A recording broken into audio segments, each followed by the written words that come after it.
నరసింహమూర్తి గారు వీళ్ళు లేబర్ ఆఫీసర్గా రిటైర్ అయినారు. మన భీమరాజ్ అన్నకి మంచి స్నేహితులు. వీళ్ళు కూడా గురువు దగ్గర ఉద్దేశం తీసుకొని నిరంతరం గురువాచార్యుని ఆ గురువు యొక్క దారిని తెలుసుకున్నటువంటి మహానుభావులు ఈరోజు మన ఆశ్రమానికి ఇచ్చేసి మన ఆశ్రమానికి భావన చేసి వాళ్ళు 4 మంచి ಭಕ್ತರಿಗೆ ಸಂದೇಶವನ್ನು ಇಚ್ಚಾರು. ಈ ಸಂದೇಶ మనమంతా తీసుకోవాలి. ವರ್ಷ ಆಗಿದೆ. ನಾನು ಬೆಳೆದಿದ್ದು ಬಸವಣ್ಣ ಮತ್ತು ಸಂತ ಶಿಶುನಾಳ ಶರೀಫರು ಅಂತ ಕೇಳಿರಬೇಕು ನೀವು. ಸಂತ ಶಿಶುನಾಳ ಶರೀಫರ ಬಗ್ಗೆ ಒಂದು 6000 ಪ್ರವಚನ ಮಾಡಿದ್ದೀನಿ ನಾನು ಇಡೀ ಮಠಗಳಲ್ಲೆಲ್ಲ. ಅಲ್ಲಿ ಕಂಡು ಉಂಡಂಥ ಕಾನ್ಸೆಪ್ಟ್ ಏನಪ್ಪ ಅಂದರೆ, ನೋಡಿ ಈಗ ನಮಗೆ ಗುರು ಸನ್ನಿಧಿ ಭೀಮರಾಜ್ ಅವರು ಕರ್ಕೊಂಬಂದರು. ನಿಮಗೆಲ್ಲ ಗುರು ಒಂದು ಕೃಪೆಗಳು ನಮಗೆ ಇವತ್ತು ಬಹಳ ಖುಷಿ ಅನಿಸುತ್ತೆ. ಬದುಕು ಹೇಗಿರ್ಬೇಕಂದ್ರೆ ಬಹಳ ನಿಶ್ಚಿಂತೆ ಬದುಕಬೇಕು ಅಂತ ನಾವು ಬರ್ತೀವಿ, ಆದರೆ ನಾವು ನಿಶ್ಚಿಂತೆ ಬದುಕಲಿಕ್ಕೆ ಆಗಲ್ಲ ಈ ಜಗತ್ತಲ್ಲಿ. ಅದಕ್ಕೆ ಶರೀಫರು ಒಂದು ಕಡೆ ಹೇಳ್ತಾರೆ, ನಿಶ್ಚಿಂತನಾಗಬೇಕಂತಿ ಬಹುದುಶ್ಚಿಂತೆಯೊಳಗ ನೀ ಕುಂತಿ. ನಿಶ್ಚಿಂತನಾಗಬೇಕಂತಿ ಬಹುದುಶ್ಚಿಂತೆಯೊಳಗ ನೀ ಕುಂತಿ. ಯಾಕೋ ಎಲ್ಲವೋ ನಿನಗೀ ಭ್ರಾಂತಿ, ನಾಳಿಗಾಗುವುದೀಗಂತಿ. ನಿಶ್ಚಿಂತನಾಗಬೇಕಂತಿ ಬಹುದುಶ್ಚಿಂತೆಯೊಳಗ ನೀ ಕುಂತಿ. ಆಶಾಪಾಶಗಳ ಬ್ಯಾಡಂತಿ, ಒಳ್ಳೆ ಮೀಸಲ ನುಡಿಯ ಮಾತಾಡಂತಿ. ಭಾಷೆ ಕೊಟ್ಟು ತಪ್ಪ ಬ್ಯಾಡಂತಿ, ಹರಿದಾಸರೊಳಗ ಮನ ನೀಡಂತಿ. ಹರಿದಾಸರೊಳಗ ಮನ ನೀಡಂತಿ. ನಿಶ್ಚಿಂತನಾಗಬೇಕಂತಿ ಬಹುದುಶ್ಚಿಂತೆಯೊಳಗ ನೀ ಕುಂತಿ. ಅವರನ್ನು ಕಂಡರೆ ಅವರಂತಿ, ಮತಿವರನು ಕಂಡರೆ ಇವರಂತಿ. ಅವರಿವರನರಿಯದೆ ತನಗೂ ತಿಳಿಯದೆ ಮೂಢನಾಗಿ ಸುಮ್ಮನೆ ಕುಂತಿ. ನಿಶ್ಚಿಂತನಾಗಬೇಕಂತಿ ಬಹುದುಶ್ಚಿಂತೆಯೊಳಗ ನೀ ಕುಂತಿ. ಪೊಡವಿಯೊಳಗೆ ಶಿಶುನಾಳಂತಿ, ದುಡಗೋವಿಂದ ಯೋಗಿಯ ಚಿಂತಿ. ಪೊಡವಿಯೊಳಗೆ ಶಿಶುನಾಳಂತಿ, ದೃಢಗೋವಿಂದ ಯೋಗಿಯ ಚಿಂತಿ. ಬಿಡದಾತನ ಸೇವೆ ಮಾಡಂತಿ, ಭವವಿಲ್ಲದ ಗುರುವಿನ ಕೂಡಂತಿ. ಭಯವಿಲ್ಲದೆ ಗುರುವಿನ ಕೂಡಂತಿ. ನಿಶ್ಚಿಂತನಾಗಬೇಕಂತಿ ಬಹುದುಶ್ಚಿಂತೆಯೊಳಗ ನೀ ಕುಂತಿ. ಯಾಕೋ ಎಲ್ಲವೋ ನಿನಗೀ ಭ್ರಾಂತಿ, ನಾಳಿಗಾಗುವುದೀಗಂತಿ. ನಿಶ್ಚಿಂತನಾಗಬೇಕಂತಿ ಬಹುದುಶ್ಚಿಂತೆಯೊಳಗ ನೀ ಕುಂತಿ. ಬದುಕಿನಲ್ಲಿ ಬಹಳ ನಿಶ್ಚಿಂತೆ ಬದುಕಬೇಕು ಅಂತ ಈ ಜಗತ್ತಿಗೆ ಬಂದಿದ್ದೇವೆ. ಆದರೆ ನಿಶ್ಚಿಂತೆ ಅನ್ನೋದು ಮಣ್ಣಿಗೆ ಹೋದ ಮೇಲೆ ಸಿಗೋದು ಡೌಟೇ. ಯಾಕಂದ್ರೆ ಪುನರಪಿ ಜನನಂ ಪುನರಪಿ ಮರಣಂ ಪುನರಪಿ ಜನಂ ಜಠರೇಶಯನಂ ಶಂಕರಾಚಾರ್ಯರಲ್ಲಾಗಿ ಮತ್ತೆ ಹುಟ್ಟಲೇಬೇಕಾಗುತ್ತೆ, ಮತ್ತೆ ಬರಲೇಬೇಕಾಗುತ್ತೆ. ಆದರೆ ಈ ಭಗವತ್ತಲ್ಲಿ ಯಾಕೆ ನಾವು ಇದನ್ನು ಮಾಡಬೇಕು ಅಂತಂದರೆ, ನಾವೊಂದು ಪುಣ್ಯ ಮಾಡಿದ್ದೀವಿ. ನಾವು ಅಮೇರಿಕಾದಲ್ಲೋ ಕೆನಡಾದಲ್ಲೋ ಎಲ್ಲೋ ರಷ್ಯಾದಲ್ಲೋ ಹುಟ್ಟಿದ್ರೆ ಇಷ್ಟೊತ್ತಿಗೆ ಏನಾಗ್ತಿದೋ ಗೊತ್ತಿಲ್ಲ. ಅಲ್ಲಿ ಏನು ಆಧ್ಯಾತ್ಮ ಇಲ್ಲ, ಬರೀ ಭೋಗ ಅಷ್ಟೇ. ಹುಟ್ಟು ತಿನ್ನು ಸಾಯಿ, ಬೇರೆ ಏನಿಲ್ಲ. ಈಗ ಅವರೆಲ್ಲ ಯಾಕೆ ನಮ್ಮ ಇಂಡಿಯಾಕ್ಕೆ ಬರ್ತಾ ಇದಾರೆ ಅಂದರೆ, ಈ ಜಗತ್ತಿಲ್ಲೊಂದು ಧರ್ಮ ಇದೆ. ಈ ಮಣ್ಣು ಅಂದರೆ ಬರೀ ಬೆಳೆ ಬೆಳೆಯೋ ಮಣ್ಣು ಅಲ್ಲ ಇದು. ಇಲ್ಲಿ ಏನು ಇಲ್ದಿದ್ದನ್ನು ಬೆಳೀತದಲ್ಲಿ ಅದು ಈ ಭರತ ಖಂಡ. ಇದು ಭರತ ಭೂಮಿ ಅಂದ್ರೆ ಇದು. ವೇಮನ್ನ ಕವಿ ಅದನ್ನ ಹೇಳ್ತಾರೆ, ಬ್ರಹ್ಮ ಒಂದು ಕಡೆ ಇಡಪ್ಪ, ಶೂನ್ಯ ಒಂದು ಕಡೆ ಇಡು, ಇದರಾಗ ಯಾವ ದೊಡ್ಡದು ಅಂತ ಹೇಳ್ಕೊಡು ಅಂತಾರೆ ಮಹಾಯೋಗಿ ವೇಮನ್ನವರು. ಅದಕ್ಕೆ ಪ್ರತಿ ಕ್ಷಣನೂ ಪ್ರತಿ ನಿಮಿಷನೂ ನಾವು ಭಗವತ್ಪಾದದಲ್ಲಿ ಏನು ಮಾತಾಡಬೇಕಪ್ಪ ಅಂದರೆ ಅಹಂಕಾರಗಳನ್ನು ಬಿಡಬೇಕು. ಮೋಹಗಳು ಬೇಕು, ಅದು ಮೋಹಗಳು ಹೆಚ್ಚಿಗೆ ಇಟ್ಕೋಬಾರ್ದು. ನನ್ನ ಮಗ ಅಂತ ಇರಬೇಕು, ಮಗನೇ ಜೀವನ ಅಲ್ಲ. ಹೆಂಡತಿ ಅಂತ ಇರಬೇಕು, ಹೆಂಡತಿನೇ ಜೀವನ ಅಲ್ಲ. ಮಕ್ಕಳು ಅಂತ ಇರಬೇಕು, ಮಕ್ಕಳೇ ಜೀವನ ಅಲ್ಲ. ನಿಮ್ಮ ದೇಹನೇ ಪರ್ಮನೆಂಟ್ ಇಲ್ಲ. ಇದೇ ತಗೊಂಡಾಗ ಆರಡಿ ಮುರಡೆ ಕೆಸಿತಾರೆ ಅಂದರೆ ನೀನು ಯಾಕೆ ಅವನ್ನೆಲ್ಲ ತೆರೆ ಕೆಡಿಸ್ಕೋತೀಯ? ನಿಶ್ಚಿಂತೆ ಬದುಕಕ್ಕೆ ಸಾಧ್ಯನ ನಿನ್ನ ಕೈಲಿ? ಅವಾಗ ಭಗವತ್ಪಾದ ಸಿಕ್ಕಿದ್ರೆ ಮಾತ್ರ ಸಿಗುತ್ತೆ ಅಂತ ಹೇಳ್ತಾರೆ. ಕೋತಲಿ ಬ್ರಹ್ಮಗಾರು ಅದನ್ನೇ ಹೇಳ್ತಾರೆ, ಜಗತ್ತನ್ನು ತಿರುಗಿ ಅದರೊಳಗಡೆ ಒಂದಿದೆ ಬ್ರಹ್ಮಕಮಲ. ಆ ಸೂರ್ಯನೊಳಗಡೆ ಒಂದು ಬ್ರಹ್ಮಕಮಲ ಇದೆ, ಹುಡುಕಿ ಕೊಡ್ತೀರಾ ಅಂತ ಕೇಳ್ತಾರೆ ಯೋಗಿ ಬ್ರಹ್ಮಗಾರ. ಅವ್ರು ಕಾಣಿಸಿದ್ ನಮಗೆ ಯಾಕೆ ಕಾಣಿಸಲ್ಲ ಅಂದರೆ, ನಮ್ಮ ಕಣ್ಣು ತುಂಬ ಬರೀ ಭಾವ ಇದೆ. ದುಡ್ಡು, ಸೈಟು, ಮನೆ, ಹೆಂಡ್ರು, ಮಕ್ಕಳು, ಬೆಳೆ, ಬಟ್ಟೆ, ಅರಿವಿ, ಇಸ್ತ್ರಿ, ಇದೇ ನಮ್ಮ ಕಣ್ಣಲ್ಲಿದೆ. ಅವ್ರ ಕಣ್ಣು ಕಾಣುತ್ತದು. ವಿಶ್ವನಾಥ ಶರೀಫರು ಅದನ್ನ ಹೇಳ್ತಾರೆ, ಹುಟ್ಟಿದವರು ಮುಸಲ್ಮಾನರು, ಬೆಳೆದಿದ್ದು ಜನಿವಾರ ಹಾಕೊಂಡು ಬ್ರಾಹ್ಮಣರಲ್ಲಿ ಬೆಳೀತವ್ರು. ಅವಾಗಲಂಗೆ ಶಾಲೆಯಲ್ಲಿ ಇರಲಿಲ್ಲ. ಇವಾಗ ಅವಾಗ ಗಾವಟಿ ಮಠ ಇದ್ವು. ಗಾವಟಿ ಮಠ ಆದಾಗ ಅವ್ರು ಹೇಳ್ತಾರೆ, ಅವನು ಸಾಬ ಇದ್ದಾನೆ, ಅವನಿಗೆ ಉಪನಯನ ಆಗಿಲ್ಲ, ನೀವು ಅವನಿಗೆ ವಿದ್ಯೆ ಕಲಿಸಕ್ಕೆ ಬರಲ್ಲ ಅಂತ ಗೋವಿಂದ ಭಟ್ರು ಗುರುಗಳಿಗೆ ಹೇಳ್ತಾರೆ. ಅವರು ಗುರು ಎದೆ ಮೇಲೆ ಜನಿವಾರ ತೆಗೆದು ಮುಸಲ್ಮಾನ್ ಹುಡುಗಾಕ ಅವನೇ ಬ್ರಹ್ಮತ್ವ ಕಳಿಸ್ಬಿಡ್ತಾರೆ. ಒಂದು ದೊಡ್ಡ ಸಂತ್ವ ಬೆಳೀತದು. ಅದಕ್ಕೆ ಯಾಕೆ ಈ ಭರತಖಂಡದಲ್ಲಿ ಎಲ್ಲೆಲ್ಲಿ ಎಷ್ಟು ಖುಷಿ ಆಯ್ತು ಅಂದ್ರೆ, ನಾವು ಮಡಕಶಿರಾಗಿ ಬರ್ತಾ ಇದ್ವಿ, ಹೋಗ್ತಾ ಇದ್ವಿ, ನಮ್ಗೆ ಗೆಳೆಯರು ಹೇಳೋರಿಲ್ಲ, ನಮ್ಮ ಸ್ವಾಮೀಜಿ ಅವ್ರನ್ನ ಪರಿಚಯ ಮಾಡಿಸ್ತೀನಿ ಅಂತ.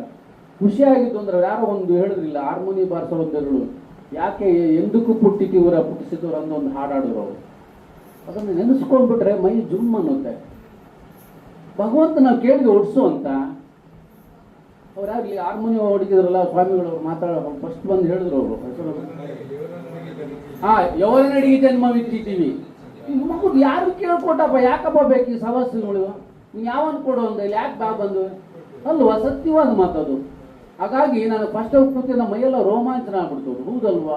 ಇದೊಂದು ಹಾಡು ಭಾಳ ಖುಷಿಗೂ ನಮ್ಗೆ ಹೊಸದಾಗಿ ಕಾಣ್ತು. ಅದಕ್ಕೆ ತಂದೆ ತಾಯಿಗಳು ಹೇಳೋದು ಅಷ್ಟೇನೆ, ಅವರು ಕ್ಷಣ ಮಾತ್ರ. ನಾವಿಲ್ಲಿ ಬರಬೇಕು, ಕರ್ಮ ಸವಿಲಕ್ಕೆ ಬಂದಿದ್ದೀವಿ. ನೋಡಿ, ಇವೆಲ್ಲ ಇವತ್ತು ಹುಣ್ಣಿಮೆಯಲ್ಲಿ ಇಷ್ಟೊತ್ತಾಗಿ ಎದ್ದಿದ್ದೀರಿ ಅಂದರೆ ಈಗ ಯಾವುದೋ ಜನದಾಗ ಏನೋ ಆಗಿದ್ದೀರಿ, ಅದಕ್ಕೆ ಬಂದು ನಿಂತಿದ್ದೀರಿ. ಎಲ್ಲ ಕೆಲವರಲ್ಲಿ ಎಲ್ಲೆಲ್ಲೋ ಹೋಗಿ ಎಲ್ಲೆಲ್ಲೋ ಮನೆ ಕಂಡರು. ಅವ್ರಿಗೆ ಜಗತ್ತು ಹೊರಗಡೆ ಗೊತ್ತಿಲ್ಲ. ಇವತ್ತು ಹುಣ್ಣಿಮೆ ಅನ್ನೋದು ಗೊತ್ತಿಲ್ಲ, ಗುರು ಸೇವೆ ಅನ್ನೋದು ಗೊತ್ತಿಲ್ಲ, ಏನೂ ಗೊತ್ತಿಲ್ಲ. ಅದಕ್ಕೆ ನಾ ಹೇಳೋದೇನೆಂದರೆ, ನಾನು ಬಹಳ ಚಿಕ್ಕೋನಿದ್ದೇನೆ, ನೀವೆಲ್ಲ ಅನುಭವಗಳಿದ್ದೀರಿ, ಅನುಭವ ಸಾರದಲ್ಲಿದ್ದೀರಿ, ನಮಗಿನ್ನ ದೊಡ್ಡವರಿದ್ದೀರಿ, ನಮ್ಮ ತಂದೆ ಸ್ಥಾನದಲ್ಲಿದ್ದೀರಿ, ರಾಯ ಸ್ಥಾನದಲ್ಲಿದ್ದೀರಿ. ನಾನು ಹೇಳೋದು ಎಷ್ಟೇನೆ, ಬಹುಬಂಧನಗಳನ್ನು ಆದಷ್ಟು ಕಡಿಮೆ ಮಾಡ್ಕೊಳ್ಳಿ. ಇಂದೋ ಒಂದಿನ ತಗೊಂಡಾಗ 6 ಅಡಿ 3 ಅಡಿ ಕೆಸಿಯ ದೇಹಕ್ಕೆ ಇಲ್ಲಿ ಮಾತಾಡಿ ಗುರು ಸನ್ನಿಧಿಯಲ್ಲಿ ಮಾತಾಡ್ಬಿಡ್ತೀವಿ, ಮತ್ತೆ ನಾವು ಅಲ್ಲಿ ಬದಲಾಗ್ತೀವಿ ಅಂದರೆ ಅದಕ್ಕೆ ಅರ್ಥ ಇರಲ್ಲ. ಬೆಳಿಗ್ಗೆ ಸಾಯಂಕಾಲ ಬರೀ ಭಜನೆ ಮಾಡ್ಕೊಂಡ್ಬಿಟ್ಟು ಧ್ಯಾನ ಮಾಡಿಕೊಂಡು ಇನ್ನೊಂದು ಮಾಡ್ಕೊಳೋದಲ್ಲ, ಅದನ್ನು ಅನುಭವದಲ್ಲಿ ತರಬೇಕು. ನಮ್ಮ ಬಿಜಾಪುರ ಯೋಗಾಶ್ರಮ ಸಿದ್ದೇಶ್ವರ ಸ್ವಾಮಿ ಭಾಳ ದೊಡ್ಡ ಹೆಸರದು, ಮನೆಯೆಲ್ಲ ತೀರೋದ್ರು. ಅವ್ರು ಹೇಳಿದ್ರು, ಜಗತ್ತಿನೊಳಗ ಸಾಧು ಸಂತರು ಯೋಗಿಗಳು ಸತ್ಪುರುಷ ಎಲ್ಲ ಭಾಳ ಹೇಳೋಗ್ಯಾರೋ ತಮ್ಮ, ಅನಾದಿ ಕಾಲದಿಂದ ಹೇಳೋಗ್ಯಾರೆ. ಪಾಲಿಸೋದು ಹ್ಯಾಕೆ ಪಾಲಿಸ್ತಾನವ? ಇಲ್ಲದನ್ನು ಪಾಲಿಸೋನು. ಅದಕ್ಕೆ ಪಾಲಿಸೋ ಜಾಗ ಒಂದು ಸಿಕ್ಕಿದೆ ನಿಮಗೆ, ಪುಣ್ಯ ಮಾಡಿದ್ರಿ. ಆ ಪಾಲಿಸೋ ಜಾಗ ಇದೆ, ಅದನ್ನು ಅಳವಡಿಸ್ಕೊಳ್ಳಿ, ಆಧರಿಸ್ಕೊಳ್ಳಿ. ಭಗವತ್ಪಾದ ನಿಮ್ಗೆ ಒಳ್ಳೇದಾಗಲಿ ಅಂತ ನಾನು ಭಾವಿಸ್ತೇನೆ.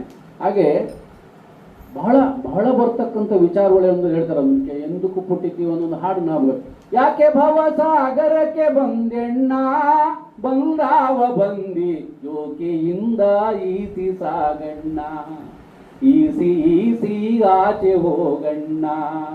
ಯಾಕೆ ಭವಸಾಗರಕ್ಕೆ ಬಂದೆಣ್ಣ ಬಂದಾವ ಬಂದಿ ಯೋಗಿಯಿಂದ ಈಸಿ ಸಾಗಣ್ಣ. ಜಡವು ತನು ಮನ್ನ ದಾಸೆ ಬೇಡಣ್ಣ, ಅಡಿಗಡಿಗೆ ಶ್ರೀ ಗುರು ಪಾದ ಪೂಜೆ ಮಾಡಬೇಕಣ್ಣ. ಜನನಕ್ಕಾಗಿ ಬೇಗೆ ಕಡಿದು ಮರಣ ಭಯವಾಗೆದ್ದು ನೀನು ನೆನೆದು ಕಲಿದೆ ವೈನ ಕೂಡಣ್ಣ. ಮುಕ್ತಾಗೋ ಜಾಣ, ಯಾಕೆ ಭವಸಾಗರಕ್ಕೆ ಬಂದೆಣ್ಣ ಬಂದಾವ ಬಂದಿ ಜೋಕಿಯಿಂದ ಏಸಿ ಸಾಗಣ್ಣ. ಬಹಳ ಜೋಕೆ ಸಾಗಬೇಕು. ಯಾಕೆ ಸಾಗಬೇಕು ಅಂದರೆ, ಬಚ್ಚಿಗಿರೋ ದುಡ್ಡು ಯಾರಿಗೂ ಸಿಗಬಾರ್ದು ಒಂದು ಜೋಕೆಗಲ್ಲ. ಚಿಕ್ಕದೇ ಇರ್ತಕ್ಕಂಥ ದೇಹನ ಎಂದೋ ಬಿಸಾಕ್ತಾರೆ, ಹುಷಾರಾಗಿ ಸಾಕಾಡ್ರಿ ಅಂತ ದೇಹನ. ಇರ್ತಕ್ಕಂಥ ಒಂದು 6 ಅಡಿ 3 ಅಡಿ ಜಾಗ ಇದೆಯಲ್ಲ, ಅದು ಪರ್ಮನೆಂಟ್ ಜಾಗ. ಅದು 100% ಪ್ರತಿಯೊಬ್ಬರು ತಿಳ್ಕೊಬೇಕಾಗಿ, ನಾನು ಸಹ ತಿಳ್ಕೊಬೇಕು ಜಾಗ ಅಂದರೆ ನಮ್ದು ಯಾವುದಪ್ಪ ಪರ್ಮನೆಂಟ್ ಅಂದರೆ 6 ಅಡಿ 3 ಅಡಿ. ಸೊಸೆ ಯಾವಾಗ ಮಗಳಾಗ್ತಾಳೆ ಅಂದರೆ, ಅತ್ತೆ ಅಮ್ಮ ಆದಾಗ ಸೊಸೆ ಮಗಳಾಗ್ತಾಳೆ. ಅತ್ತೆನೇ ಮಗಳಾಗ್ಲಿ, ತಾಯಿ ಆಗಲಿಲ್ಲ ಅಂದರೆ ಸೊಸೆ ಯಾಕೆ ಮಗಳಾಗ್ತಾಳೆ? ಇವತ್ತು ನಮ್ಮ ಸಮಾಜದಲ್ಲಿ ಕಾಡ್ತಕ್ಕಂಥ ಪರಿಸ್ಥಿತಿಗಳು, ವೃದ್ಧಾಶ್ರಮಗಳು ಜಾಸ್ತಿ ಆಗಿದ್ದಾವೆ. ಯಾಕೆ ಇವು ಆಗ್ತಾ ಇದ್ದಾವೆ ಅಂದರೆ, ಏನೋ ಪುಣ್ಯ, ಏನೋ ಅಪ್ಪ ಸ್ವಾಮೀಜಿಯವರು ಬಂದಿರಲ್ಲ, ಒಂದು ಆಶ್ರಮ ಮಾಡಿದ್ರು, ಏನೋ ಒಂದು ಅಟ್ಲೀಸ್ಟ್ ಒಂದು ದಿನ ಕಾಳ್ಬೋದು, ಒಂದಿನ ಟೈಮ್ ಪಾಸ್ ಮಾಡಿ, ಒಂದಿನ ಆಧ್ಯಾತ್ಮ ಸೇರ್ಕೋಬೋದು, ಒಂದಿನ ಬೇಜಾರು ಕಳೀತೈತೆ ಅಂತಲೂ ಬರ್ಬೋದು. ಬೇರೆ ವಿಚಾರ, ಒಳಗಡೆ ಇರ್ತಕ್ಕಂಥ ನಮ್ಮ ಬೇಜಾರುಗಳನ್ನು ಯಾರು ಕಳೀತಾರೆ? ಒಂದು ಜ್ವರ ಬಂದರೆ ಹೆಂಡತಿ ತಗೋತಾಳೇನು? ಸಿಕ್ಕಿಸ್ಕೊಂಡ್ರ ಪೆದನ ಲೇದು, ನೀರೇ ಅನ್ಬೋಸಲ್ಲ. ಮಾತ್ರೆ ತಗೊಬಂದು ಕೊಡ್ತಾಳೆ ಹೆಂಡತಿ ಅಷ್ಟೇ, ಜ್ವರನ ಹೆಂಡತಿ ತಗೊಳ್ಳಲ್ಲ, ತಲೆನೋವನ್ನ ಹೆಂಡತಿ ತಗೊಳ್ಳಲ್ಲ, ಮಾತ್ರೆ ತಂದು ಕೊಡ್ತಾರೆ. ಹಾಗೆ ನೀವು ಅಷ್ಟೇನೆ, ಹೆಂಡತಿಗೆ ಏನಾರ ಪ್ರಾಬ್ಲಮ್ ಆದರೆ ಮಾತ್ರೆ ತಂದು ಕೊಡ್ತೀರಾ, ಡಾಕ್ಟ್ರ್ ತೋರಿಸ್ತೀರಾ, ಬಟ್ ಅವಳು ನೋವು ತಗೊಳಕ್ಕಾಗುತ್ತಾ? ಒಬ್ಬರೊಬ್ರು ನೋವೇ ತಗೊಳಕ್ ಆಗೋದಿಲ್ಲ ಅಲ್ವರಾ.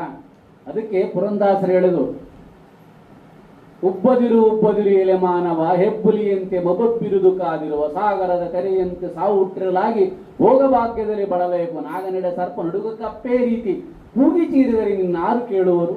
ಮಾಳಿಗೆ ಮನೆಯೆಂದು ಮತ್ತೆ ಸತಿಸುತ್ತರೆಂದು ಬಾಳಿಗೆ ಧನಧಾನ್ಯ ಪಶುಗಳೆಂದು ವಿಳೆ ತಪ್ಪದೆ ತಿಂಬ ಕೂಳು ನಿನಗುಂಟೆಂದು ಗಾಳಿಗಿಕ್ಕಿದ ದೀಪ ಬಾಳ ಸ್ಥಿರವಲ್ಲ ಅಸ್ಥಿರದ ಭವದೊಳಗೆ ಅತಿಶಯವ ನೆನೆಸದರೆ ವಸ್ತು ಇದರೊಳು ಕೇಳುವ ವೈರಾಗ್ಯವ ಸ್ವಸ್ಥತ್ರಿ ಪುರಂದರ ವಿಠಲ ಸ್ವತಃ ಚಿತ್ತದಿನ ಮುಕ್ತಿ ಪಡುವ ನಿಜ ಅಂತ 7 ಕೋಟಿ ದಾನ ಮಾಡಿ ದೇಶಾಂತರ ಹೋದ್ರು ಪುರಂದಾಸರು. 7 ಕೊಪ್ಪರಿಗೆ ಹಣ ಮಾಡಿ ದೇಶಾಂತರ ಹೋದ್ರು ಕನಕದಾಸರು. ದಾಸರಂದರೆ ದಾಸರಯ್ಯ, ಕನಕ ಪುರಂದರ ದಾಸರು ಅವರಿಬ್ಬರೇನೆ. ಅದಕ್ಕೆ ಯಾವತ್ತಿ ಹೇಳ್ತಾರೆ, ಮಾನವ ಜನ್ಮ ಇದೆಯಲ್ಲ, ಇದು ಹೇಳ್ಕೊಳೋದಲ್ಲ, ಸಾಗರ 7 ಸಾವಿರಷ್ಟು ಇದೆ, ಸಿರೀಸ್ದಷ್ಟು ದೇಶದಷ್ಟು ಬಹಳ ಇದೆ. ಇದು ನಾವೇನು ಬಹಳ ನಿಮ್ಮ ಮುಂದೆನೂ ಬಹಳ ಸಣ್ಣ ಹುಡುಗರು, ನಾವು ನಮಗೇನಷ್ಟು ಅನುಭವಗಳು ಆಗಿಲ್ಲ. ಆದರೆ ಪ್ರಾಮಾಣಿಕವಾಗಿ ಹೇಳೋದಾದರೆ ನೀವು ಯಾವುದೇ ವಿಶ್ವವಿದ್ಯಾಲಯ ಓದೋದಲ್ಲ, ಯಾವುದೇ ಬ್ರಹ್ಮಾಂಡ ಓದೋದಲ್ಲ, ಯಾವುದೇ ಉಪನಿಷತ್ತುಗಳು ಓದೋದಲ್ಲ, ನಿಮ್ಮ ಶರೀರನ ನೀವು ಮೊದಲು ಅಧ್ಯಯನ ಮಾಡಿಕೊಳ್ಳಿ. ಬೆಳ್ಳಗಿರೋವರೆಗೂ ಕೂದಲು ಚೆನ್ನಾಗಿರುತ್ತೆ, ಬಿಳೆವಾದ್ಮೇಲೆ ಯಾರು ನಿಮ್ಮ ಮುಸ್ ನೋಡೋದಿಲ್ಲ. ದೇಹ ಗಟ್ಟಿ ಮುಟ್ಟಿಗಿರೋವರೆಗೂ ದುಡಿಸ್ಕೊಂಡು ತಿಂತಾರೆ ಹೆಂಡತಿ ಮಕ್ಕಳೆಲ್ಲನ. ಆಮೇಲೆ ನಿನ್ನ ದೇಹ ಆದಮೇಲೆ ಊಟ ತಗೊಂಡು ಬಾಗಿಲಾಗ ಹಾಕ್ತಾರೆ, ನಿನಗೆ ಒಳಗಡೆ ಹಾಕಲ್ಲ. ಬೀಳ್ತೀಯ ಜಾಕ್ ಕೊಡ್ತಾವ ನೀವು, ನೀನು ಶಾಟ್ ಕೈಯಲ್ಲೇದು ಆ ಕಡೆ ಕೂಸ್ಕೊ, ಆ ಕಡೆ ದಿನು ಒಳ್ಳೆ ತಟ್ಟೆ ಕೊಡ್ತಾರ? ಖಂಡಿತ ಕೊಡೋದಿಲ್ಲ. ನಿಮಗೆ ಯಾವುದೋ ಬೇಗ ತಟ್ಟೆ ಕೊಡ್ತಾ ನೀವೇ ಕೊಡ್ಕೊಳ್ಳೋದ ಅಂತ ಅಟ್ಲೆ ಬಿಟ್ಟು ಅಂತ ನೀನೇ ಕಟ್ಟಿರ್ತೀಯ ಮನೇನ, ನೀನೇ ಸಾಲ ಮಾಡಿ ಕಟ್ಟಿರ್ತೀಯ, ನೀನೇ ಜೀತ ಮಾಡಿ ಕಟ್ಟಿರ್ತೀಯ, ನಿನ್ನ ಮನೆಗೆ ನಿನ್ನೆ ಬಿಟ್ಕೊಡಲ್ಲ. ಅದಕ್ಕೆ ಮೊದಲು ಈ ಮನೆಗೆ ನೀನು ಯಾರು ಬಿಟ್ಕೋಬೇಕು ಅದು ಬಿಟ್ಕೋಬೇಕು. ಆ ಮನೆ ಅಲ್ಲ, ಈ ಮನೆ. ನಮ್ಮ ಪುರಂದಾಸರು ಹೇಳಿದ, ಅಲ್ಲಿ ಇದೆ ನಮ್ಮನೆ ಇಲ್ಲಿ ಬಂದೆ ಸುಮ್ಮನೆ, ಅಲ್ಲಿದೆ ನಮ್ಮನೆ ಇಲ್ಲಿ ಬಂದೆ ಸುಮ್ಮನೆ, ಕದಾ ಬಾಗಿಲಿರಿಸಿದ ಕಳ್ಳ ಮಾನೆ ಇದು ಮುದದಿಂದಲೋಲಾಡೋ ಸುಳ್ಳು ಮನೆ.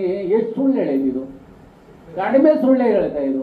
ಹೆಂಡತಿ ಸುಳ್ಳು ಹೇಳೈತೆ, ಮಕ್ಕಳು ಸುಳ್ಳು ಹೇಳೈತೆ, ತಂದೆ ಸುಳ್ಳು ಹೇಳೈತೆ, ತಾಯಿ ಸುಳ್ಳು ಹೇಳೈತೆ, ಬಂಧು ಸುಳ್ಳು ಹೇಳೈತೆ, ಬಳಗಕ್ಕೆ ಸುಳ್ಳು ಹೇಳೈತೆ, ದೇವರು ಸುಳ್ಳು ಹೇಳೈತೆ, ಗುರುಗೂ ಸುಳ್ಳು ಹೇಳೈತೆ. ಎಷ್ಟೊತ್ತ ಸುಳ್ಳು ಹೇಳಿ ಬದುಕಬೇಕು ದೇಹ. ಅದಕ್ಕೆ ಸುಳ್ಳೇ ಸುಳ್ಳು ಸಂಸಾರದಾಟ ಸುಳ್ಳೆ, ಜಗತ್ತೆಲ್ಲ ಸುಳ್ಳಿದು. ಅದು ಹೇಳ್ತಾರೆ, ಸುಳ್ಳೇ ಸುಳ್ಳು ಸಂಸಾರದಾಟ ಸುಳ್ಳೇ ಸುಳ್ಳು, ನಾನು ಸುಳ್ಳು ನೀನು ಸುಳ್ಳು ಅವನು ಸುಳ್ಳು ಮತ್ತಿವನು ಸುಳ್ಳು, ಕವಿ ಮಾಡಿದ ಕೈವರ ಸುಳ್ಳು ಸೃಷ್ಟಿಕರ್ತನೊಬ್ಬ ಮೊದಲೇ ಸುಳ್ಳು, ಸುಳ್ಳೇ ಸುಳ್ಳು ಸಂಸಾರದಾಟ ಸುಳ್ಳೇ ಸುಳ್ಳು. ಎಷ್ಟು ಜನ ಕನಿಷ್ಠ ಪಕ್ಷ ಶಾಶ್ವತವಾಗಿ ಹೆಂಡತಿ ಜೊತೆಯಲ್ಲಿ ಸತ್ತಾಗ ಜೊತೆ ಕರ್ಕೊಂಡೋಗಿದ್ದೀರಾ ಹೇಳ್ಬಿಡಿ? ಯಾರು ಆಗಲ್ಲ, ಸಾಧ್ಯನೇ ಇಲ್ಲ. ಅದಕ್ಕೆ ನಾವೇನು ಮಾಡಬೇಕು ಅಂದರೆ, ಒಂದು ಗುರುಚರಣ ಸಿಕ್ಕಿದೆ ಅಲ್ವಾ, ನೀವೆಲ್ಲ ಪುಣ್ಯ ಮಾಡಿದ್ರಿ, ಒಂದು ಗುರು ಮಾರ್ಗ ಸಿಕ್ಕಿದೆ, ಗುರುಚರಣ ಸಿಕ್ಕಿದೆ. ಇಲ್ಲೇನು ಮಾಡಬೇಕು, ನಮ್ಮನ್ನು ನಾವು ಪರಿಶೋಧನೆ ಮಾಡ್ಕೊಬೇಕು. ಸುಮ್ಮನೆ ಬಂದ್ವಿ ಮಾತಾಡಿದ್ವಿ ಹೋದ್ವಿ ಅಂತ ಅದಲ್ಲ. ಎಷ್ಟು ಭಾವಕ್ಕೆ ನೋಡೋದಂತೂ ಇಸ್ಕಾನಲ್ಲಿ ಕುಣಿತಾರಲ್ಲ ಅಂತ ಕುಣಿತಾ ಇದ್ರು ಭಜನೆ ಹೇಳ್ಕೊಂಡು, ಭಾಳ ಖುಷಿ ಆಯ್ತು ನನಗೆ. ಹೌದು, ಆ ಲೋಕನೇ ಬೇರೆ. ನಾನು ಹೇಳಿದೆ, ಅವರು ಮಾತಾಡಿ ಇಸ್ಕಾನಲ್ಲಿ ಬೆಂಗಳೂರಲ್ಲಿ ಜಗತ್ತಿನ ಮರೆತು ಕುಣಿತಾರವರು, ಭಗವಂತ ಕೃಷ್ಣ ನೆನೆಸ್ಕೊಂಡು ಅಲ್ವರಾ. ಕೃಷ್ಣ ಇವೆಲ್ಲ ಪೂಜೆ ಮಾಡ್ತಾರಲ್ಲ ಕೃಷ್ಣ ಅಂತ.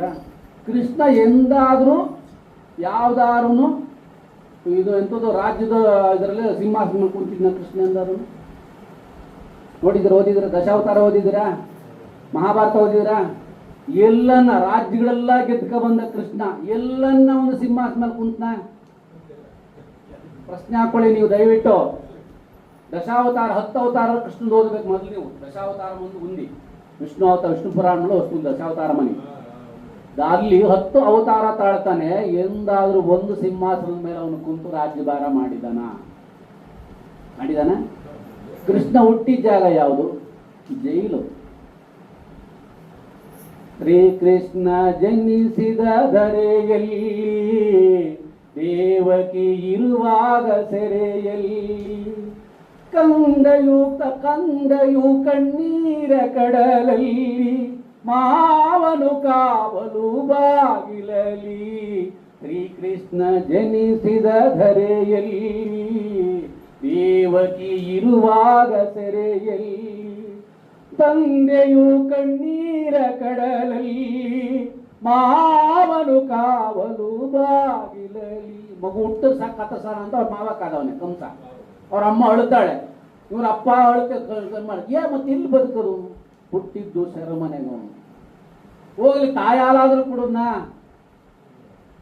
ಅವನು ಕುಡಿದಿದ್ದೆ ಪೂತನಿ ವಿಷ ಕೊಡಕ್ ಬರ್ತಾಳೆ ಬಾಲಕನಾಗಿದ್ದಾಗ. ಆ ವಿಷ ಮಗು ಹಿಡಿದಾಗ ಅವನಿಗೆ ಅನುಭವ ಆಗುತ್ತೆ. ಹೇಳ್ತಾನು ಕೊನೆ ಕೃಷ್ಣಾವತಾರ ಕೊನೆಗಳೇ ಒಂದು ಬುಕ್ ಇದೆ, ಆಫ್ಟರ್ ಮಹಾಭಾರತ ಆದ್ಮೇಲೆ ಅವನು ಹೇಳ್ತಾನು, ಗಾಂಧಾರಿ ಶಾಪ ಕೊಟ್ಟ ಹೇಳ್ತಾನ ಅವನು, ತಾಯಿ ನಾನು ತಾಯಿ ಹಾಲು ಕುಡಿಯೋದು ಕಂಡಿದ್ದೆ, ಪೂತನಿ ಬಂದು ನನಗೆ ವಿಷ ಕೊಟ್ಟಾಗ ಮೊಲೆ ಕಂಡಿದ್ದೆ ನಾನು ಅವಾಗ ತಾಯಿ, ನನ್ನ ತಾಯಿ ಮೊಲೆ ಕಂಡಿಲ್ಲ ನಾನು ಅಂತ ಕೃಷ್ಣ ಪರಮಾತ್ಮನೇನೋ ಕೊಡ್ತಾನೆ ಅಂದ್ರೆ, ನಾವೊಂದು ಮದುವೆ ಆಗಿ ಒಂದು ಮಕ್ಕಳು ಹುಟ್ಟಿಸಿ ಆ ಹುಳಗೋಸ್ಕರ ಒದ್ದಾಡಿ ಅವನು ಬೈ ಕೊಡಿಸಿ ಸಾಲ ಕೊಡಿಸಿ ಅವನ ಬೈಸ್ಕೊಂಡು ಕೊಡಿಸ್ಕೊಂಡು ಇದಕ್ಕೆ ಬೇಕು ಜೀವನ. ಕೃಷ್ಣ ನೆನೆಸ್ಕೊಳ್ಳಿ ಮೊದಲು. ಕೃಷ್ಣ ನೆನೆಸ್ಕೊಂಡ್ರೆ ಜಗತ್ತಲ್ಲಿ ಯಾವುದು ಖಂಡಿತ ಇಲ್ಲ. ಅಷ್ಟು ಅದ್ಭುತವಾದ ಪಾತ್ರ ಕೃಷ್ಣನ ಪಾತ್ರ. ಅವನು ದುರ್ಯೋಧನ, ಲೇ ಗೊಲ್ಲ, ಲೇ ಕಳ್ಳ, ನೀನೇ ನನ್ನ ಮಂಟ ಮಾಡ್ತಾ ಬರೋಕೆ ಅಂತ ಅವ ಬೈತಾನೆ. ನೆಟ್ಟಿಗಿರು ಅಂತ ಹೇಳಕ್ ಹೋದ್ರೆ ಪಾಂಡವರು ಕೈ ಮುಗಿತಾರೆ, ಪರಮಾತ್ಮ ವಿಷ್ಣು ಅವತಾರಿ ನಮ್ಮನ್ನು ಕೈ ಬಿಡುವಳು ತಂದೆ ಅಂತಾನೆ. ಇವ್ರ ತಾಗ ಬಂದ್ ಮಾಡ್ಕೊಂತಾನ, ಅವ್ರ ತಾಗ ಅಣಗ್ತಾನ, ಗಾಂಧಾರಿತ ಶಾಪ ತಗತ್ತಾನ, ಎಲ್ಲಿ ಬದುಕ್ತಾನವ? ಸುಮ್ಮನೆ ಶ್ರೀಕೃಷ್ಣ ಅಂತ ಪೂಜೆ ಮಾಡಬೇಡಿ ಸರ್. ದೇವರು ಅಂದ್ರೆ ಬರೀ ದೇವರಲ್ಲ ಸರ್, ಬಹಳಷ್ಟು ಅನುಭವಗಳಿದ್ದಾವೆ. ಈಗ ಶಿವ ಇದಾನಲ್ವ, ನಿಮಗೆ ಶಿವನ್ ನೋಡಿದ್ರಲ್ವ, ಶಿವನ ಪಿಕ್ಚರ್. ಶಿವನ್ ಪಟ್ಟ ಕರ್ಮ ಯಾರನ್ನು ಪಟ್ಟಿದ್ದೀರ? ಸಾಧ್ಯನೇ ಇಲ್ಲ. ಶಿವನ ಹೆಂಡತಿ ಪಾರ್ವತಿ, ಅವಳು ಸಿಂಹಾಸನ, ಸಿಂಹ ಅಲ್ವಾ ಅವಳು ಓಡಾಡೋದು, ಸಿಂಹ ಚಾಮುಂಡಿ, ಅವಳು ಮೊದಲೇ ಬೆಂಕಿ, ಇವನು ವಾಹನ ಬಸವ, ಸಿಕ್ಬಿಟ್ಟು ತಿಂದಾಕ್ಬಿಡ್ತದ ಅಲ್ವಾ ಕದಾ? ಅಲೋ ಸ್ವಾಮಿ, ಇವಳು ಮದುವೆ ಇವಳು ಮಾಡಿ ಹಂಗೆ, ಅವಳು ಬೆಂಕಿ ಅಂದ್ರೆ ಬೆಂಕಿ, ಇವಳು ದುರ್ಗಿ, ಒಳ್ಳೆಯಲ್ಲ. ಏಕೆ ಶಾಂತವಾಗಿದ್ದರೆ ತೊಳೆ ಮೇಲೆ ಕುಂತಿರ್ತಾಳೆ, ಇಲ್ಲ ಇವನೇ ತಿಂದಾಕ್ಬಿಡ್ತಾಳೆ ಅವಳು. ಆ ಥರ ಡೇಂಜರ್ ಅವಳು ಪಾರ್ವತಿ. ಇವನು ಹೆಣ್ಣು ಸಿಂಹ, ಇವನು ಬಸವ, ಆಯ್ತು ಮಾಡೋದು. ಈ ಕಡೆ ಮಗನಿಗೆ ನವಿಲು ವಾಹನ, ಈ ಕಡೆ ಇಲ್ಲಿ ಹಾವುಗಳು, ಆಗಲ್ಲ ಅವಕ್ಕೆ ಡೆಡ್ ಆಗಿದೆ ಇಷ್ಟು. ಇಲಿ ಅವ್ರ ಅಣ್ಣೊಂದು ವಾಹನ, ಇಲ್ಲಿ ಹಾವು ಎತ್ತಂತ ತಿಂದಾಗ್ಬಿಡ್ತದ. ಹೋಗ್ಲಿ, ಇವನಾದ್ರೂ ನೆಮ್ಮದಿಯಾಗಿದ್ದಾನ. ಈ ಕಡೆ ನೋಡ್ರೆ ಬೆಂಕಿ ತೊಡೆ ಮೇಲೆ ಇವಳು ಪಾರ್ವತಿ, ಇಲ್ಲಿ ನೋಡು ತಣ್ಣ ಕೊರಿಯ ಗಂಗೆ, ಇಬ್ರು ಹೆಣ್ತೀರಿ ಎತ್ಬಿಡ್ತಾನ. ಇವಳು ತಣ್ಣಗಿರ ಕೇಳ್ತಾಳೆ, ಇವಳು ಸಿಟ್ಟಿಗೆ ಹೇಳ್ತಾಳೆ, ಎತ್ತು ಬದುಕ್ತೀವನು ಮಧ್ಯವನು. ಹೋಗ್ ಅಷ್ಟಾದ್ರೂ ಇದಾನ. ಇಲ್ಲಿ ಫುಲ್ ವಿಷ ಇಲ್ಲಿ ಇದೆ. ಸಮುದ್ರ ಕಡದಾಗ ಮೊದಲು ಹುಟ್ಟಿದ್ದೆ ಆಲಾಹಲ, ಅದು ಕುಡಿದಾಗ ಯಾರು ದೇವಾನ್ ದೇವತೆಗಳು ಶಿವನ್ ಬದುಸಕ್ ಬರಲಿಲ್ಲ. ಇವಳು ಹಿಡ್ಕೊಬಿಟ್ಲು ಇಲ್ಲಿಗೆ, ಅಲ್ಲಿ ಕಂಠದಲ್ಲೇ ಉಳಿತದು. ಅದಕ್ಕೆ ಅವನು ವಿಷಕಂಠ, ನೀಲಕಂಠ ಅಂತಾರ ಅವನು. ಅಷ್ಟಾಯ್ತಾ? ಇಷ್ಟೆಲ್ಲ ಆದ್ರೂ ಈ ಮಧ್ಯ ಕಣ್ಣಲ್ಲಿ ಏನಿದೆ? ಜಗತ್ತು ಸುಡ ಕಾಲಾಗ್ನಿ ಇದೆ. ಬಿಟ್ಟ ಅಂದ್ರೆ ಇಡೀ ಏಳು ಈ ಭೂಲೋಕ ಭಸ್ಮ ಆಗ್ಬಿಡ್ತು. ಹಾಗೆ ಸಂಸಾರನೂ ಅಷ್ಟೇನೆ, ಎಲ್ಲನೂ ಇದೆ, ಎಲ್ಲನೂ ಸಹಿಸ್ಕೋಬೇಕು, ಅದು ಸತ್ತು ಇರಬೇಕು. ಇದು ಅದಕ್ಕೆ ಭಗವಂತ ಸುಮ್ಮನೆ ನಮ್ಮನ್ನು ಕಳಿಸಲಿಲ್ಲ. ದೇಹ ಅನ್ನೋದನ್ನ ಪರಿಷಡ್ ವರ್ಗ, ಅಷ್ಟಮದುಗಳು, ಪಂಚೇಂದ್ರಿಯಗಳು, ಕರ್ಮೇಂದ್ರಿಯ, ಜ್ಞಾನೇಂದ್ರಿಯ, ಚಿತ್ತಿಗಳು ಇವೆಲ್ಲ ಸೇರಿಸಿ ಕಳಿಸೋದು ಗಂಟು ಮೂಟೆ ಆಯ್ತು. ತಾಕತ್ತಿದ್ರೆ ಈಜ್ಕಬಾರಪ್ಪ ನನ್ನ ಕಡೆ ಅಂತ ಭಗವಂತ ಅಲ್ಲ ಅಂತ ಬರುವಾಗ ನಾವು ಕರೆಕ್ಟಾಗಿ ಹೇಳ್ತೀವಿ, ತಂದೆ ನೀ ಹೇಳ್ದಂಗೆ ಕೇಳ್ತೀನಿ. ಈಗ ಹುಟ್ಟಬೇಕಾರೆ ಭಗವಂತನಿಗೆ ಹೇಳ್ತಾನೆ, ಅಪ್ಪ ಹೋಗಿ ಸಾಧನೆ ಮಾಡ್ಕೊಬರೋ ಮರೆಯ, ಸಮಾಜಕ್ಕೆ ಒಳ್ಳೇದು ಮಾಡುವಂತ ಭಗವಂತ ಕಳಿಸ್ತಾನೆ. ನೀವೇನು ಹೇಳ್ತೀರಿ ಭಗವಂತ ಹತ್ರ? ನಾನು ಸಮೇತ ಒಳ್ಳೇದೇ ಮಾಡ್ಕೊಬರ್ತೀನಿ ತಂದೆ, ಕಳಿಸು ಭೂಲೋಕಕ್ಕೆ. ಇಲ್ಲಿ ಕಳಿಸಿದ್ಮೇಲೆ ಆ ಪಾತ್ರನೂ ಮರೀತೀವಿ, ಅವನ್ನ ಮರೆತು ಬಿಡ್ತೀವಿ. ಇದೇನು ಮನಸ್ಸಿಮೂರ್ತಿ ಪಾತ್ರನೇ ಶಾಶ್ವತ ಅಂತ ಒದ್ದಾಡ್ತೀವಿ. ದಪ್ಪ ಅಂತ ಬಿದ್ದಾಗ ಇದಕ್ಕೆ ಜನನ ಇದೆಯಲ್ಲ ಮತ್ತೆ ಮರಣ, ಇವೆರಡರ ಮಧ್ಯೆ ಮೂರು ಅಕ್ಷರಗಳ ಜನನ ಮತ್ತೆ ಮರಣ, ಈ ಮೂರು ಅಕ್ಷರದ ಮಧ್ಯೆ ಇದೆಯಲ್ಲ, ಈ ಇಡೀ ಈರೇಳು ಭುವನಗಳ ಸೇರಿಸಲು ಸಹ ಅದ್ರ ಶಬ್ದಗಳು ಇವತ್ತು ಕಂಡ್ಕೊಳಕ್ ಆಗಿಲ್ಲ ನಮ್ಮ ಕೈ. ಅದಕ್ಕೆ ಹೆಣ್ಣು ಮಕ್ಕಳು ಎಸ್ಪೆಷಲಿ ಹೇಳೋದು ಇಷ್ಟೇ, ತಾಯಂದ್ರಿಗೆ ಯಾವ ಪಾತ್ರ ಕೊಡ್ತಾನೋ ಸೊಸೆ ಅದನ್ನ ಮಾಡ್ರಿ, ಬೇಡ ಅನ್ಬೇಡ್ರಿ. ಯಾಕೆಂದ್ರೆ ನೀವು ಮತ್ತೆ ಹೋಗಿ ಸೊಸೆನಾಗೆ ಅಲ್ಲಿ ಬಂದಿರ. ನೀವು ಮೊದಲು ನಾನು ಸೊಸೆಯಾಗಿ ಬಂದ್ಮೇಲೆ ಅತ್ತೆ ಆಗಿದ್ದಲ್ವಾ ಅಲ್ವ ಗುರುಗಳೇ? ನಾನು ಸೊಸೆಯಾಗಿ ಅತ್ತೆ ಅದು ಆದ್ಮೇಲೆ ಆ ಸೊಸೆ ಕರೆಕ್ಟಾಗಿ ನೀವು ಕರೆಕ್ಟ್ ನೋಡ್ಕೋಬೇಕು ತಾನೆ. ನೋಡ್ಕೊಳ್ಳ ಬೇಕಿಲ್ಲ ಅವ್ರಿಗೆ. ಯಾಕೆಂದ್ರೆ ಮನೋಮಾನಿನಿ ದಶಚಂಚಲ ಅಂತಾರೆ ಸ್ವಾಮೀಜಿಯವ್ರ. 10 ಜಗತ್ತಲ್ಲಿ ಚಂಚಲ ವಸ್ತುಗಳಲ್ಲಿ ಹೆಣ್ಣು ಬಹಳ ಪ್ರಾಧಾನ್ಯವಾದ ಚಂಚಲ ವಸ್ತುಗಳು. ಯಾಕೆ ಹೇಳಿ, 5 ಜನ ಏನಾದರೂ ಒಂದು ಪಾಂಡವರು ಸೋತ್ರೆ ಕರ್ಣನ ಮದುವೆ ಆಗಿ ಇವ್ರ ಮೇಲೆ ತೀರ್ಸ್ಕೋತೀನಿ ಅಂತಿದ್ದಂತೆ ದ್ರೌಪದಿ, ನನ್ನ ತಾಯಿ ನಮ್ಮವ್ವ.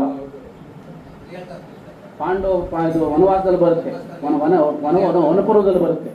ಒಂದು ಪಕ್ಷ ಇವೇನೋ ಅನ್ನಿದ್ದಾರೆ, ಇದು ಕರ್ಣನ ಮೇಲೆ ಅವಳಿಗೆ ಮೋಹ ಇತ್ತು. ಇದು ಮೋಹ ಇದ್ರೆ ಜಗತ್ತು, ಇಲ್ಲ ಅಂದ್ರೆ ಏನೂ ಇಲ್ಲ. ಅದಕ್ಕೆ ಎಲ್ಲಿ ಶಕ್ತಿ ಇರುತ್ತೋ ಅಲ್ಲಿ ದೇವಿ ಇರ್ತಾಳೆ, ಜೀವ ಎಲ್ಲಿರುತ್ತೋ ಅಲ್ಲಿ ಶಿವ ಇರ್ತಾನೆ. ಹಾಗಾಗಿ ತುಂಬ ಖುಷಿ ಆಯ್ತು ನೋಡಿ, ಎರಡು ಮಾತಾಡಬೇಕು ಅನ್ನಿಸ್ತು. ದಯವಿಟ್ಟು ಅನ್ಯತಾ ಭಾವದಲ್ಲಿ ಕ್ಷಮೆ ಇರಲಿ. ಅದಕ್ಕೆ ಭಾಳ ಖುಷಿ ಆಯ್ತು ನಿಮ್ಮ ಆಶ್ರಮಗಳನ್ನು ನೋಡಿ. ಹೇಳೋದಕ್ಕೆ ಭಾಳಷ್ಟು ಇದ್ದಾವೆ ಹಾಡುಗಳು, ವಿಚಾರಗಳು. ಶಿಶುನಾಳ ಶರೀಫರವಂತೂ ತುಂಬನೇ ಇದಾವೆ. ಅವ್ರು ಹೇಳ್ತಾರಂತು, ಯಾವಾಗಲೂ ಇದ್ದಾಗ ದೇವರನ್ನು ಗಾಮಿಸ್ಕೋಬೇಡಪ್ಪ. ಉದುರದಾಗಿ ನನ್ನ ಬುದ್ಧಿಯರಿಗೆ ಅದಪ್ಪ, ನಮ್ಮ ಸ್ವಾಮೀಜಿಯವ್ರಿಗೆ ಅದನ್ನೇ ಹೇಳಿದೆ. ಭಕ್ತ ಪ್ರಹ್ಲಾದ, ಭಕ್ತ ಧ್ರುವ, ನಚಿಕೇತ, ಮಾರ್ಕಂಡೇಯ ಸಣ್ಣ ವಯಸ್ಸಿನಾಗೆ ಭಗವಂತನ ಕಡೆ ಹೊರಟರು. ನಮಗೆ 60 ವರ್ಷ ಆದ್ರೆ ಇವಾಗ ನಾವು ದೇವ್ರ ಕಡೆ ಹೊರಟಿದ್ದೀವಿ. ದೇವ್ರೇನು ಸಿಗ್ತಾನೆ? ಅವರು ಭಗವಂತ ಪಾದದಲ್ಲಿ ಹುಟ್ಟಿದ್ರು, ಭಗವಂತನನ್ನೇ ಹೇಳ್ಕೊಂಬಂದ್ರು, ಭಗವಂತನ್ನೇ ಬೆಳ್ಕೊಂಬಂದ್ರು. ನಾವು ಹೇಳಬೇಕಾಗಿದ್ದು ಇಷ್ಟೇ, ದಯವಿಟ್ಟು ಭಗವಂತ. ಭಗ ಅಂದ್ರೆ ಸಂಸ್ಕೃತದಲ್ಲಿ ಏನು ಗೊತ್ತಾ, ತಾವು ಹುಟ್ಟಿರೋ ಜಾಗ, ತಾಯಿ ಗರ್ಭ. ಭಗ ಅಂದ್ರೆ ಸಂಸ್ಕೃತದಲ್ಲಿ. ವಂತ ಅಂದ್ರೆ ಅದ್ರಲ್ಲಿ ಹುಟ್ಟದೇ ಇರೋನು ಅವನು. ಅದಕ್ಕೆ ಅವನು ಜನನ ಮರಣಗಳು ಏನಿಲ್ಲ ಭಗವಂತನಿಗೆ. ನಮ್ಗೆ ಜನನ ಮರಣ ಇದ್ದಾವೆ. ಹಾಗಾಗಿ ದಯವಿಟ್ಟು ಕ್ಷಮೆ ಇರಲಿ. 2 ಮಾತು ತಗೊಂಡೆ. ಸ್ವಾಮೀಜಿಯವ್ರ ಹತ್ರ ಭಾಳ ಖುಷಿ ಆಯ್ತು. ಯಾಕಂದರೆ ಅದು ಆಂಧ್ರ ಬಾರ್ಡ್ರು. ನಾವು ಭಾಳಷ್ಟು ಕದ್ರಿಗೆ ಹೋದಾಗ ನೋಡ್ತಾ ಇರ್ತೀವಿ ಈ ಜಾಗನ. ನಾವು ಮನದೇವ್ರಿಗೆ ಹೋದಾಗ ಖುಷಿ ಆಯ್ತು. ಈ ಜಾಗದಲ್ಲಿ ಇಷ್ಟೊಂದು ಆಧ್ಯಾತ್ಮ ಇದೆಯಲ್ಲ. ಅದೇನೋ ನೋಡಿ, ಅವರು ತಂದಿಲ್ಲಿ ಹಾಕಿದ್ದಾರೆ ಒಂದು ಈ ಯಾನ, ಈ ಸಂಸಾರನ ನೌಕೆ ಇದೆಯಲ್ಲ, ಇದರೊಳಗಡೆ ಏನಾದ್ರು ಒಂದು ಕಂಡುಕೊಳ್ಳಿ ಇಲ್ಲಿ ಜನಾಂಗ ಅಂದ್ಬಿಟ್ಟು ಬುದ್ಧಿಯವರು ಸ್ವಾಮೀಜಿಯವರು ತಂದು ಹಾಕಿದ್ದಾರೆ. ತುಂಬ ಖುಷಿ ಆಯ್ತು. ಅದನ್ನು ಹೇಳೋದು ಯಾವಾಗಲೂ ಮಾಡೋದಲ್ಲ. ಹೇಳ್ತಾನೆ ಪ್ರಾಯ ಹೋಗುವಾಗ ಯೋಚನೆ ಮಾಡಬೇಕು. ಶಿಶುನಾಳ ಶರೀಫರು ಅದನ್ನು ಹೇಳ್ತಾರೆ, ಪ್ರಾಯ ಹೋಗುತ್ತ ಬಂತು ದೇಹ ಒಣಗಿ ನಿಂತು ಜೀವದ ಬಡಿವಾರ ಏನೆಂಬೇ ಸಾಯುವ ಗಳಿಗೇನು ಬ್ಯಾಳಿಯ ಚಿಂತೆಯೇ ಸೋಲ ಬ್ಯಾಡೋ ಜೀವ ಎಂದೆಂಬೇ. ಸಾಯುವಾಗಷ್ಟೇ ಭಗವಂತ ನೆನೆಸ್ಬೇಡಿ. ಪ್ರತಿ ಕ್ಷಣನೂ, ಪ್ರತಿ ದಿನನೂ, ಪ್ರತಿ ಮನದಲ್ಲೂ ಭಗವಂತ ಮತ್ತು ಗುರುಪಾದ. ಗುರುಪಾದ ಸಿಕ್ಕಿದ್ರೆ ಭಗವತ್ಪಾದ ಸಿಗುತ್ತೆ. ಗುರುಪಾದ ಸಿಕ್ಕಿದ್ರೆ ಭಗವತ್ಪಾದ ಸಿಗ್ತೈತೆ ಅನ್ನೋದು ಖಂಡಿತ ಸುಳ್ಳದು. ಬರೋಕಿದ ಗುರು. ಅದಕ್ಕೆ ಒಳ್ಳೇದಾಗಲಿ, ಭಗವಂತ ನಿಮಗೆಲ್ಲ ನಮಗೂ ಒಳ್ಳೇದಾಗಲಿ ಅಂತ ಆಶೀರ್ವಾದ ಮಾಡಿ. ದಯವಿಟ್ಟು ಮಧ್ಯ ನಮಗೆ ಸಮಯ ತಗೊಂಡು ಕ್ಷಮೆ ಇರಲಿ. ಪಾಡಿಂಟ್ರದ್ದು